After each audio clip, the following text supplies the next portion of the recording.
Then, of course, this issue of the cultural festival came up.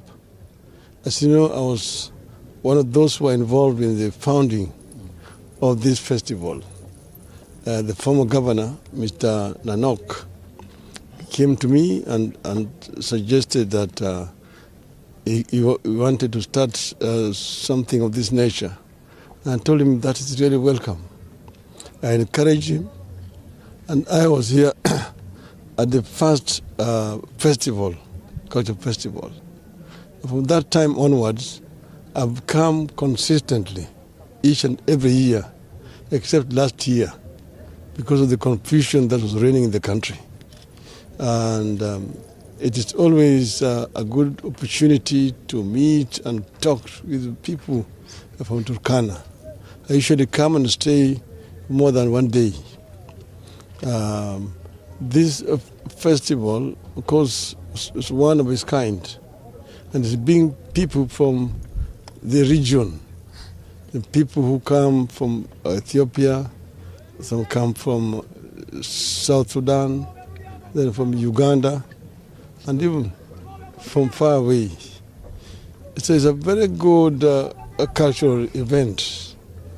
As you know that this region of East Africa is actually now known as the cradle of mankind, that mankind actually originated from here.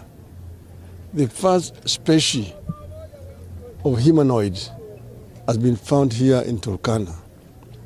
And I've been to that site of Mr. Leakey, with the late Richard Leakey, several times.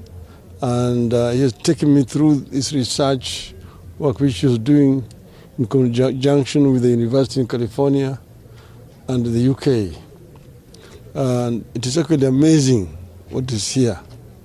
And that's the reason why each time I talk to people, foreigners who come here, say, welcome home, because this is where the humanity actually started before it spread to other continents. That's what makes this place actually very unique. But I also know that this region actually has serious economic challenges. This area has suffered economic neglect for a long time. From the colonial days, this used to be part of what used to be known as NFD, the Northern Frontier District. It was completely excluded from development. And the subsequent independent government continued that marginalization.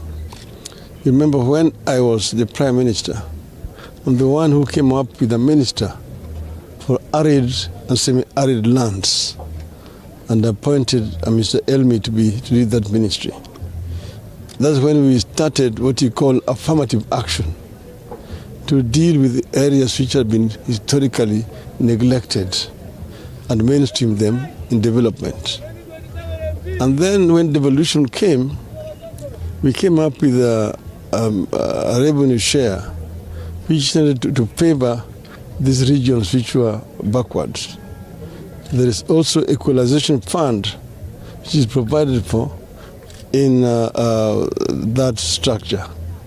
Now, we had big plans as Azimio for this region, which we would have started implementing.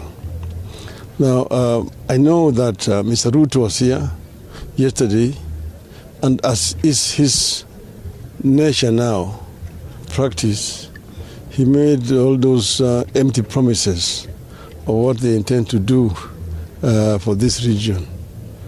But I know that there's a big disconnect between the rhetoric and the reality as such. So what I wanted to do here today is basically to tell these people that they need to unite together with the people of Kenya.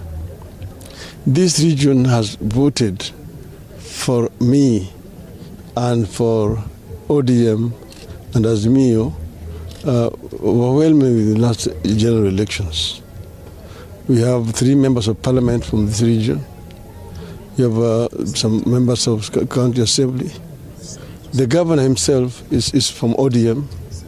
Even the previous governor, Mr. Nanok, was also from ODM. And I enjoy a lot of support. I don't need anybody's invitation to come to Turkana. Turkana is part of Kenya.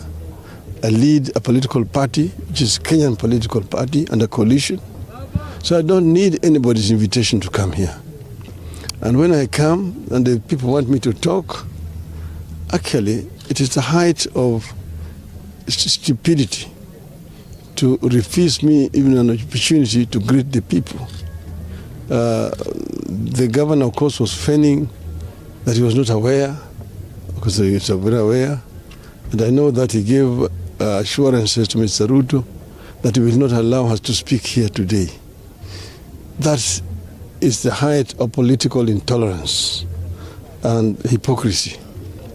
But we are not deterred as Azimio.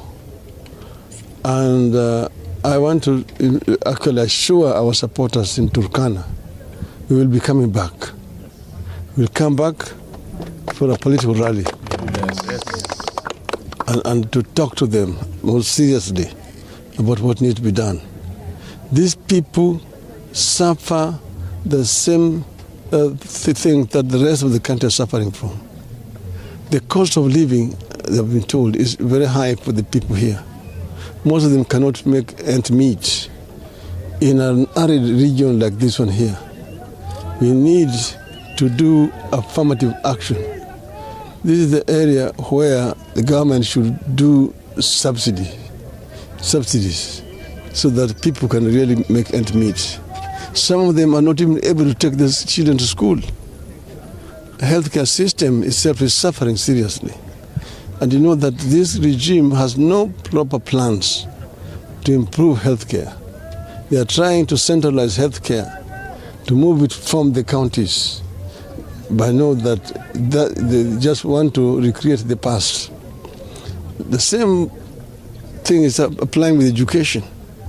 As you see, that university education is going to collapse unless something drastic is done to rescue it.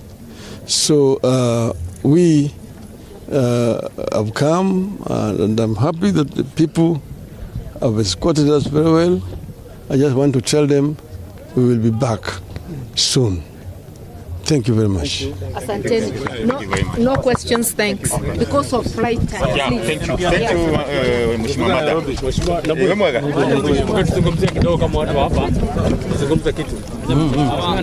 Mada.